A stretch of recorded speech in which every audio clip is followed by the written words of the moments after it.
बिस्मिल्लाहिर्रहमानिर्रहीम। ख्याल टीवी के मुअज़्ज़ज़ ख़वातीन व हज़रात, अस्सलाम वालेकुम व रहमतुल्लाहि व बरकातुहू। मैं हूँ आपका दोस्त मोहम्मद अली खिज़र।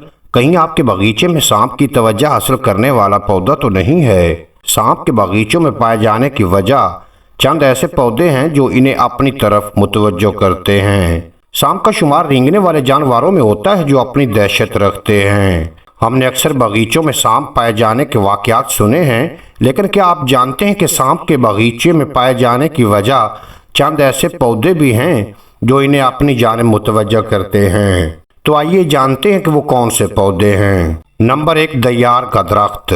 ये एक घना सायेदार दरख्त होता है। इस दरख्त की लकड़ी की अपनी एक मखसूस खुशबू होती है जो सांप की तवज्जो का मरकज बनती है। नंबर 2, सिट्रस दरख्त। सिट्रस ट्री एक फलदार दरख्त है जो बागीचों की जीनत बनता है।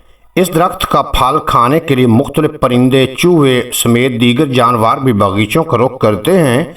यही वजह है कि यह दरख्त सांप को शिकार करने में मदद फराहम करता है। नंबर 3, शाखा के पौधे।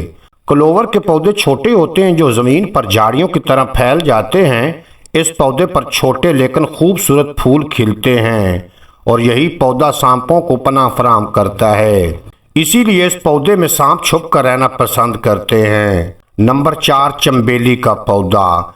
चंबेली का पौधा अपनी खुशबू से सबको ही भाता है। किसी के घर बगीचा हो या ना हो, लेकिन अक्सर लोग इस पौधे को गमलों में भी लगा लेते हैं। चंबेली की कई इकसाम होती हैं, कहीं पौधा तो कहीं दरख्त की शक्ल में भी मौजूद होता है। ये पौधा भी सांप की तवज्जो हासिल कर लेता है। उम्मीद है आज की ये मुख्तसर वीडियो आपको पसंद आएगी। अगर वीडियो पसंद आई हो तो चैनल को सब्सक्राइब फरमाएं और बेल नोटिफिकेशन को प्रेस करें ताकि मुस्तकबिल में अपलोड होने वाली तमाम वीडियो बर वक्त आप तक पहुंचती रहें।